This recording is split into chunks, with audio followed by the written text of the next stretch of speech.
Dhamma friends, we are going to have the session of Dhamma talk. You will take a seat, sit comfortably, and give the consent with 3 times. Sadhu, sadhu, sadhu.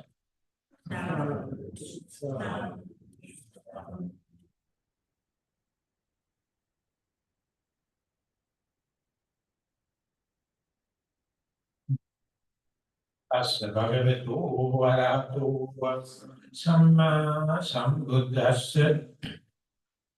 Namo tassa bhagavato arahato samma sambuddhassa. Namo tassa bhagavato arahato samma sambuddhassa. Aradha viriyassa uppajjati pīti nirāmisā sat pīti dhammo jangam tasmin samaye bhikkhu bhāveti. Yeah, venerals, my friends, we are proceeding along these enlightenment factors. There are 7 in numbers. So far, we try our best to understand mindfulness enlightenment factor and the investigation enlightenment factor and the energy enlightenment factor. Today, through this quotation, we are going to take the rapture as the factor of enlightenment or enlightenment factor. It's a kind of a turning point in one's meditation career, because in the mindfulness, investigation, and exerting energy is appear like something you have to exert. This is the point where you, for the first time maybe, going to experience some kind of positive things like rapture, gladness, and it is indicating the success of your meditative career, meditative life. And yet another point the Buddha presented, if you are leaving the mindfulness enlightenment factor, the other 3, the investigation, energy, and rapture, they are always mobilization capacity. It is stirring and stimulating and catalyzing effect. There are 3 more. They are towards more calming down, pacifying, settling down. So therefore this rapture, at least in that measurement also, indicating to the energy and this immaterial kind of rapture gives some kind of a kick, some kind of a stirring, some kind of a stimulation. But it is not so simple and single, because if you take the commentary exegesis, I think it will be a little bit helpful as I try to relate in the last talk also. The PT or the rapture indicated in 5 stages. They are happening in 5 stages. This is the theoretical way. Kuddhika piti, kanika piti, ubbega piti, okkantika piti, bharana piti. So these 5, the kuddhika piti, kanika piti. Kuddhika means you start to feel when you are meditating some heat bubbles and cold bubbles here and there. Sometimes around your mouth and the nose. Some kind of a titillation going to start. Hardly you can relate it with your mindfulness. Hardly you can relate it with your object of meditation.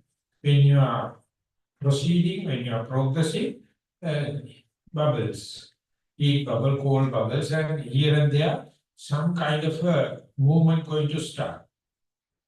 Some people, if you are not well instructed and if you are not geared, consider it as a distraction for your mind, distraction for your continuous observation of the breath. Then they ask that when I'm meditating, I feel here and there, specifically around the nose and the mouth, and in the earlobes, sometimes in your fingertips, some kind of energy. Some people call it a cosmic energy also. Some people recognize this as the healing power. Some people consider it as a distraction. So these things are happening, then it's happening again and again. It can be either positive or negative. So that is why you have to have some theoretical understanding. So it is happening in localized way, here and there.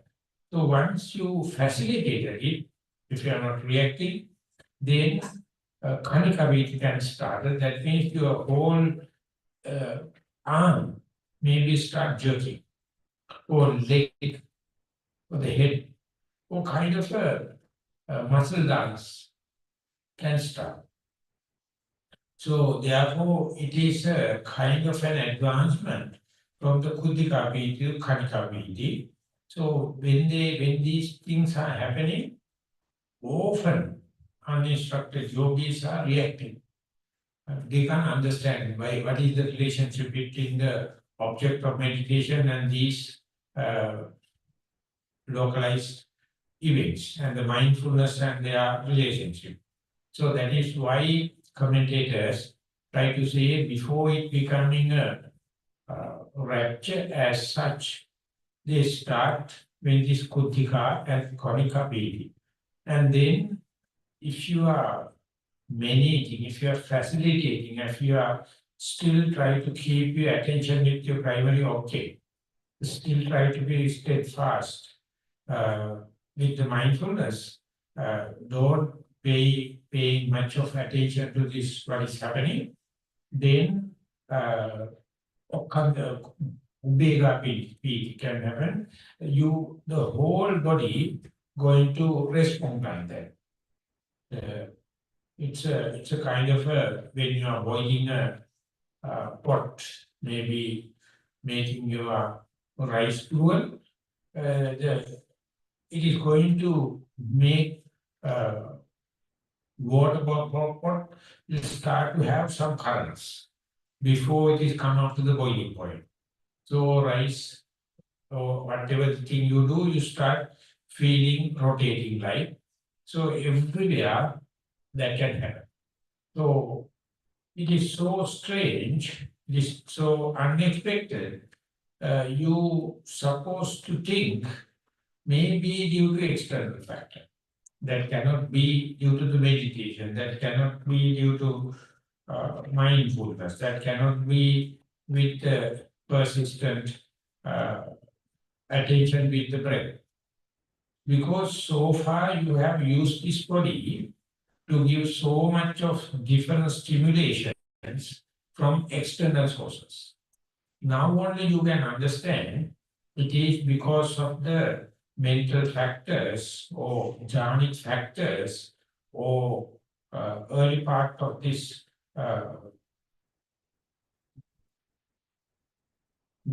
bojjhangas or enlightenment factors, it is because of internal organization. So, if you are not well instructed, you will attribute to something else. You will attribute to the climatic factors. You may attribute it to your food or your past memories. Hardly you attribute it to a development of mindfulness. So that is the important or value of having some kind of a theoretical understanding.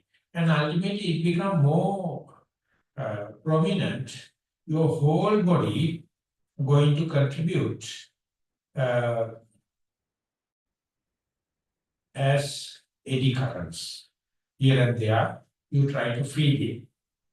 And very difficult to keep the track only with the breath, only with the mindfulness, and the bodily movements and changes may appear like a distraction. So you have to understand these are not distractions. This is the way the enlightenment factor of rapture is going to be under your very nose. How it is happening as and when it is uh, increasing, steady increasing, so that you have to facilitate it, or to have this prepared mind, then only you can facilitate it. Otherwise, you will attribute wrong things. Uh, Once that come up to this level only, it is like a whole pot is to overwhelm and boiling, and whole body you feel like Karana Vedi. When you are boiling milk, you see when the temperature become too much, it's going to pour over the vessel. Likewise, you start to feel this kind of a rapture. That means not only the around the nose, not only at the fingertips, not only at the earlobes, the each and every cell in the body witness the alignment.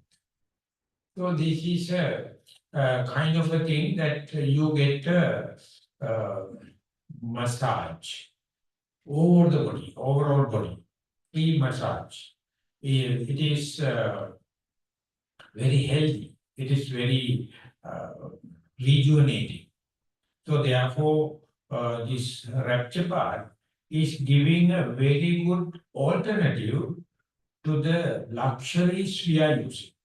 Otherwise, we expect this kind of bodily happiness through using luxurious thing or material or different drugs or different chemicals. But this is due to the dopamine hormone, due to the meditation in the body and the mind get aligned. Whenever they get aligned, the happy hormones going to start. That is not less in walking meditation. Whenever you are connected to the Mother Earth, your leg is touching the ground, and you verily knows that my left leg is now touching the ground, and maybe the heel or through the arch it will be go to the ball and then to the toes. Likewise, this the touch happens, and then right leg again come back, get placed when the left leg is lifting. So it is happening in a rhythmic way. So this earthing, the body becomes earth to the Mother Earth. So now we are living in a buildings. Everything is paved, flat, cement, or kind of thing. So we are fairly far away from the Mother Earth. And you can see young children, they are very happy to go to the beach and touch and play with sand. And elderly people think it is childish. And they are full of tension. They are full of frustration. They think that only children can play with sand. But it is giving kind of a connection. And in the sitting also, 10, 15 breath cycles, you are keeping the face to face. And you develop the confidence, some more, maybe 10, 15 seconds, 10, 15 minutes, I can keep the breath in breathe. So that kind of a confidence, creating that kind of a love hormones. Usually love hormones happen due to external stimuli. And people are so addicted to them. That's why they are going for these drugs. And they are going for gambling and womanizing and earning money. I mean, these are the things happening because we need that kind of hormones. But in the Bojjhanga level, you can understand, you can have it free of charge, no pharmaceutical intervention, is happening within. So these are the part we are losing as we advance in our technological and infrastructural and communicational way. But I would like to make a statement. Whatever the technology, whatever the infrastructure, whatever the communication gadgets you have, your potential to have this structure is intact. It's a birthright. It depends on how much you are believing this kind of thing. So people think it is faith. Yes, it is faith, but this is something verified in this very life. And when you keep on practicing, this aspect of factor of rapture can happen. So it is happening through chain action. First start with simple mindfulness, and then you get chances, if you are with quick wit, to investigate about your object of meditation. And when it is happening, if the investigation path is correct, it is catalyzing some mobilizing some energy, and you feel not lethargic, not you become outwardly, it is against the grain, and the energy aspect can happen. So when that line advancing only, these momentary heat and cold bubbles, and here and there muscle dances, and there are some eddy currents like thing happening in your body, and ultimately overwhelming kind of thing can happen. So this is a birthright, and it was there before the before the Buddha's time. Soon Prince Siddhartha was born.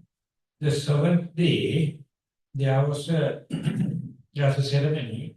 King was going to the field, and he is going to start harrowing to start the season. So king took the child also and made a special hut, asked the nannies to witnesses to look after the child, and king went to the ceremonial opening of the ground, breaking the ground.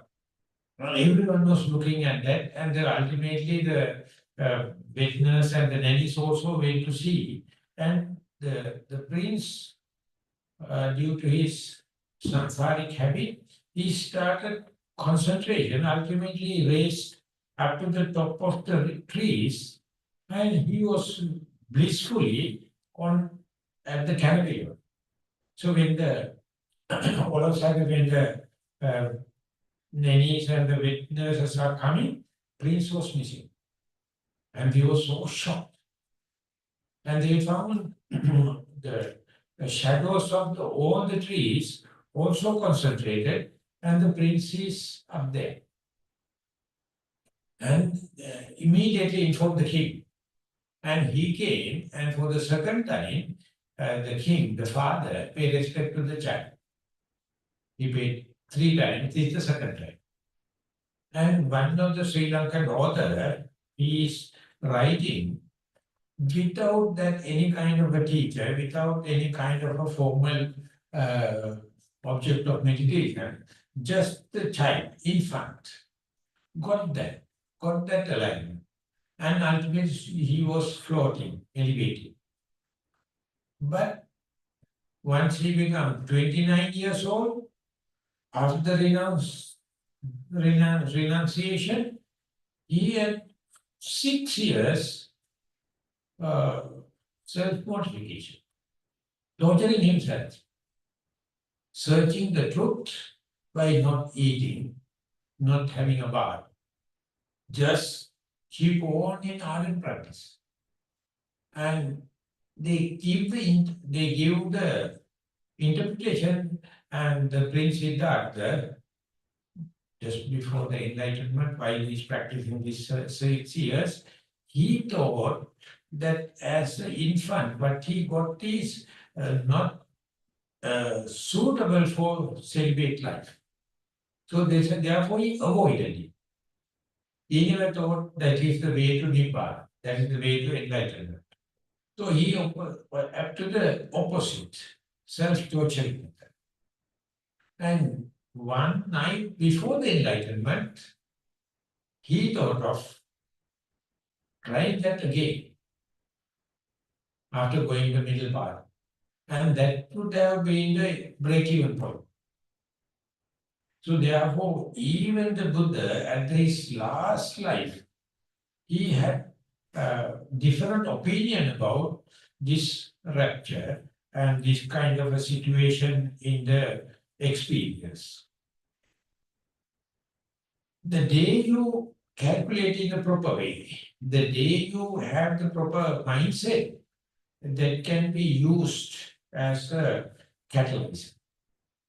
So we have dedicated our life for this sensuous pleasure, personally or commonly, as a private and confidential way, or as a group, because we all happy with that.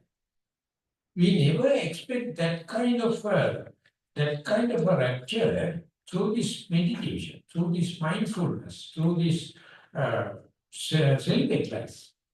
So even if it is happening, your interpretation is always sensual or sexual.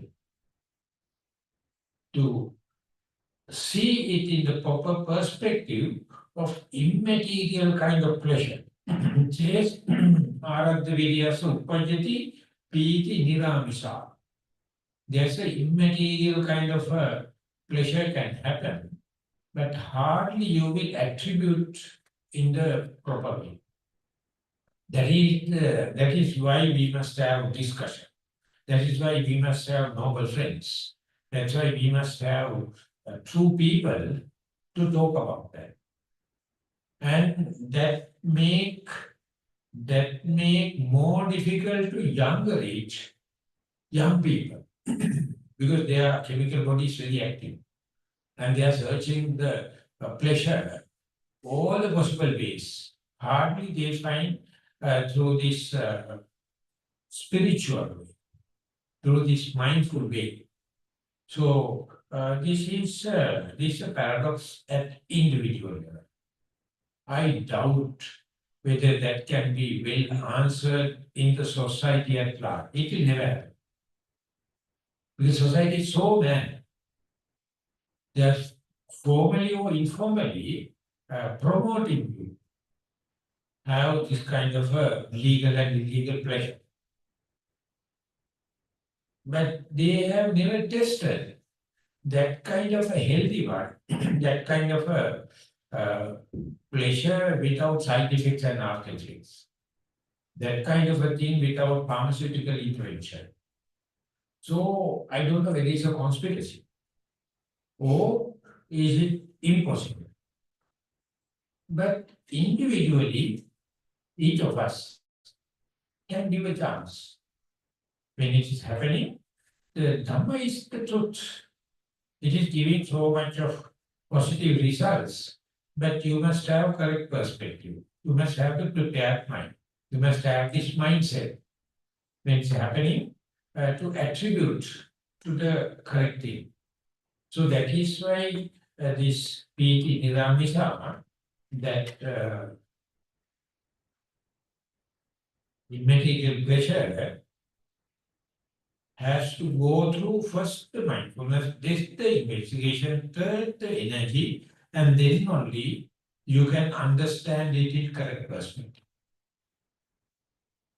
You may try number of times, even if it is happening, to put in a proper proportion, proper perspective, is luck by chance. It is not a linear kind of education. So you have practicing meditation for the last life also, if you are believing the lives. You never met up with that kind of a hiatus. You have never met up with that kind of a tick. You don't know at what time it is going to happen. So therefore, best thing is when we are practicing, when we are doing our interviews, we have to just report as it is, without the interpretation, maybe due to that and due to this. It's all our. You have to have a open-minded way. That is why this rapture is in the center of the enlightenment factors. And I try my best to understand these things in the suttas, and Buddha has tried to communicate with that. Clearly, in the Tripitaka itself, the canon itself, you have certain places of sources. But in the interpretation, it's completely lost. Completely lost, because most of the interpreters are not practitioners. They give conventional answers, or otherwise they avoid it.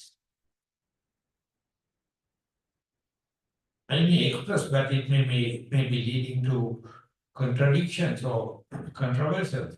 In the Mahayana tradition, this aspect is little discussed than in Theravada tradition. Theravada tradition is considered as a taboo. Don't talk.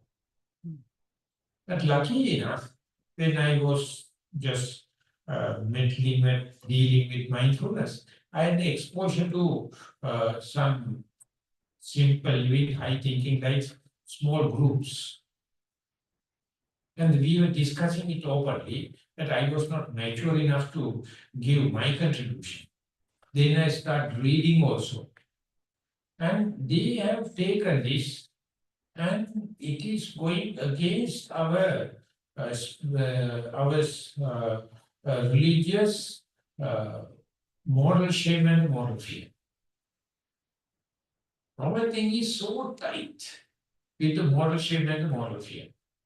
So therefore, if someone is going to have that kind of open-minded interpretation, the elderly people will not promote. They don't like exploring into that side. But if you study the suttas directly, Buddha, number of occasions, just mentioned when you are doing this kind of a rapture can happen, it is free of material, free of any pharmaceutical intervention, free of any side effects, free of any after effects. So we, in this congregation or anyone listening, everyone, I would say, have gone through this. But the proper interpretation, put it in the correct perspective. Is it possible one individual by itself? How much the discussion is important? How much is the role models are important? How much is the noble friends participation? Still an open issue. But for the last 20, 30 years, for my observation, these things are now a little bit surfaced. Where people are very, very keen about mindfulness. And they are keen about putting themselves into the practice. And America, in that sense, is having some kind of a leadership. IMS and other places, they are taking it, at least tabling it and discussing it each other. So therefore, there's a very negative, bad side also developing. Addictions and killing and all the kind of things. And therefore, some benevolent people, benefactors, they think what will be the alternative for this kind of a mass scale wrongdoing.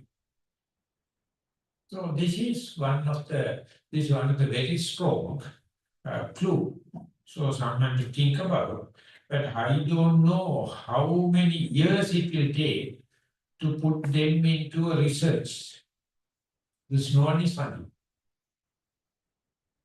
Funds are coming from pharmaceutical industries. They are not happy because they can't make a commodity out of it. They have a supply and demand out of it. But we individually is a one-man army. We are embarking a revolution. We are very radical. We practice as much as possible. So therefore, I agree at the beginning of your spiritual life, moral restraint, moral shame and the moral fear, very, very important. But when it comes up to this kind of a high-grade insight meditation practice, you have to understand your morality, your moral restraint and moral thinking will be a blockage for your expansion. For that, role models must be there. For that, someone should have some radical kind of a reflection. So in that sense, this rapture is a very, very inviting, very, very revolutionary, against the grain. So whenever you are putting yourself into that, there is a risk factor. You have to sacrifice. Therefore, you have to have enough moral background, I mean, presence, and enough concentration restraint.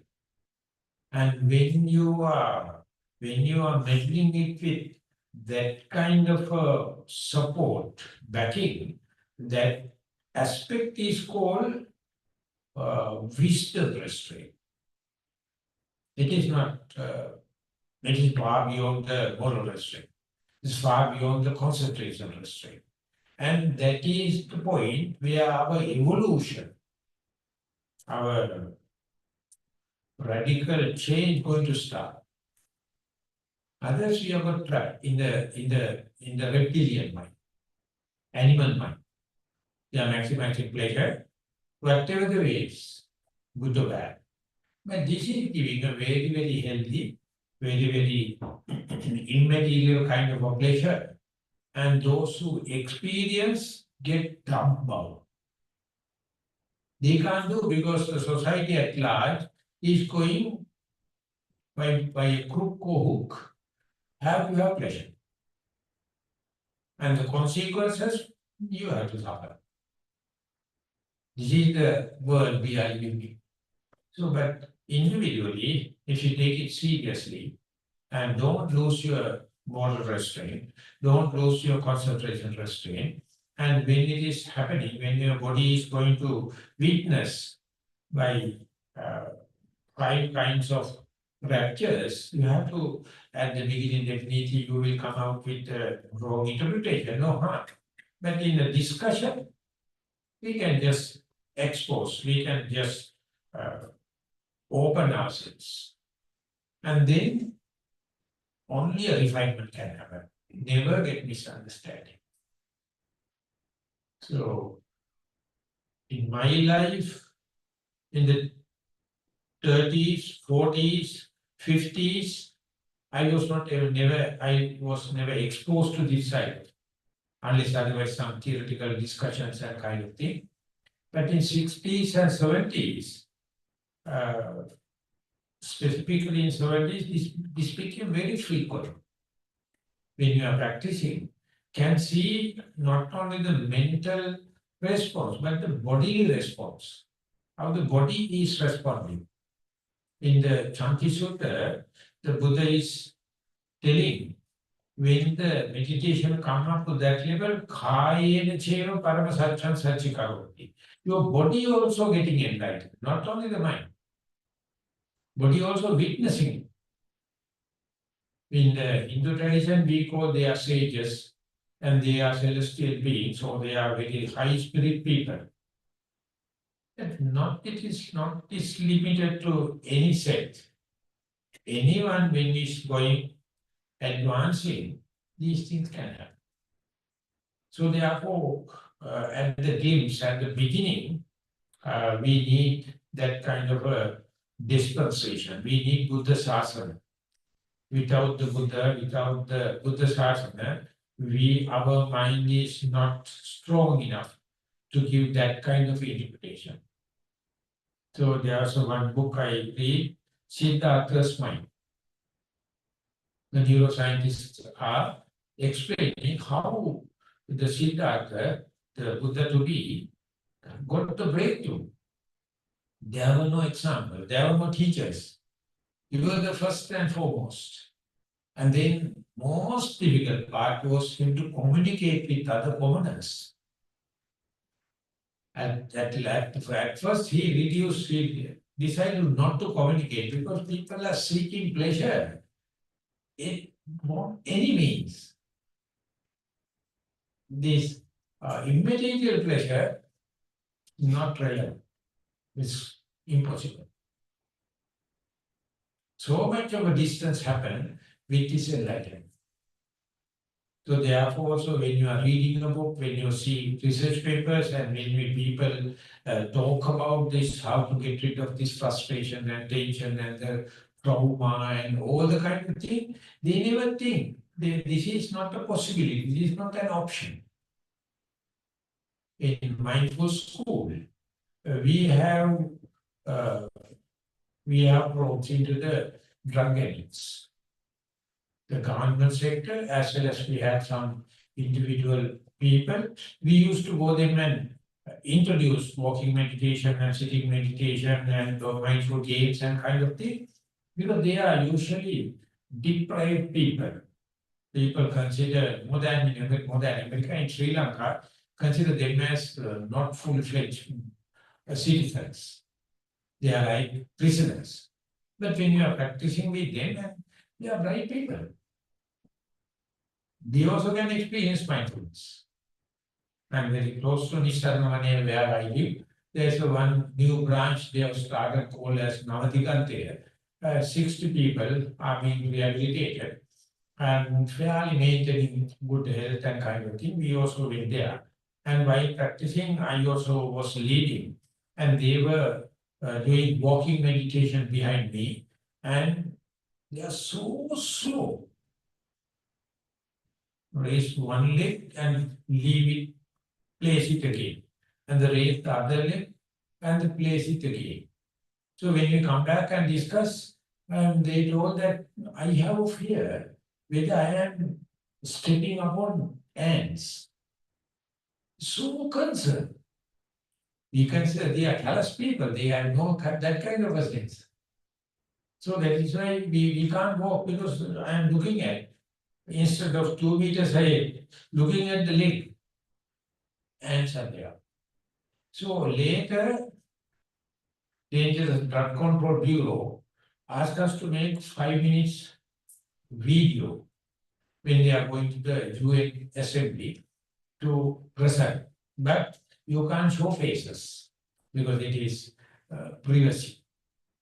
So that one lady came and presented, and telling that we are giving mindfulness as a remedy.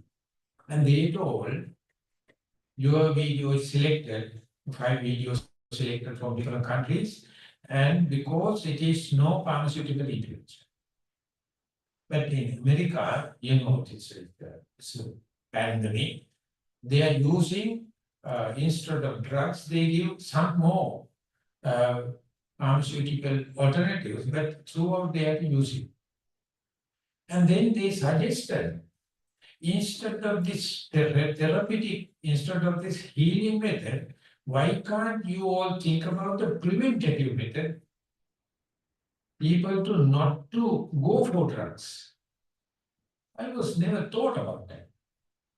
They're very busy with mindfulness and very busy with children and all the kind of things. So I discussed with some of our foreign co-practitioners, and one person suggested me, but if you are going to see the correlation between why people are bending towards the drugs, basically because they are childhood abuse. They have some kind of a suppress. They don't feel themselves as full-fledged members. So therefore, you have to understand the way the child is brought up in Sri Lanka situation. where the child is brought up in a village or a town or in a capital city or in other countries, they are quite unfair from the children's point of view. So that is why they are seeking this kind of thing. So then onward we change our mood in the mindful school to give more and more attention to the adverse childhood experience. And some people develop some models right from the beginning to the end. Mindfulness can play a critical role. It may not be in the national level, it may not be in the society at large, but we can make use of it. We can suggest you are leaving the bad habit not due to religion, not due to faith. There's some alternative is there, solid alternative is there, verifiable alternative is there, but it is not for the beginners. But keep on practice, then only you can have. So one doctor came and he told in the discussion, I came all the way to help in the Dhamma because he is not just telling stop drugs. He is not telling don't just stop alcohol. He is giving an alternative. Some thesis is there. That is what I am supporting. So therefore, if at all if you are experiencing any part of this rapture, you have to behave like an ambassador. You have to behave like a messenger. You have to tell people, you and me are the same. We are pleasure seekers. But there are some healthy ways. Immediate pressure. I am not a full-fledged, but I get the smell. I got the introductory lesson. I am proceeding. So the Buddha says at the beginning, you start with, and later you feel like to promote more and more towards that. So then the rapture becomes more frequent. And there you get enough chances to think about the time from here to the death. If this is the truth, am I going to live the same lifestyle? Am I going to associate the same kind of people? Am I going to have the same kind of feeding habits? Or can I adjust my livelihood? Can I adjust my way of living? That's called Samma Ajiva. That's well discussed in the Noble Eightfold Path. Three things. Be careful about your words. Samma Vacha. Be careful about your commenter. How you are using your body. Be careful about your job. Samma Ajiva. Otherwise, no reason for you to consider the speech, deeds, and the livelihood. But when it is growing with that kind of backing, with that kind of evidence at hand, with your fingertips, you get a turning point. That is the point. The rapture become mastered. It is not coming from any materialistic kind of thing, because simple breath from air, simple touch of the ground, stepping, simple brushing of your teeth, simply when you are eating, do eat, don't daydream, don't fantasize, don't off the present moment. As far as you are with the society, they are utterly distracted. But can't help. We have to live with it. But have your own time. If you have compassion, if you have loving kindness, if you have any idea about your well-being, don't think others can do a big contribution. So therefore, now we are in how do you call this? Bojjhangas or enlightenment factors, very, very juicy area, very, very sappy area, very, very turning point. With that point, I am going to stop the today's talk. I hope this will help promote your retreat and the practice. Wishing that all the best. I'd like to sum up the talk. Thank you very much for listening.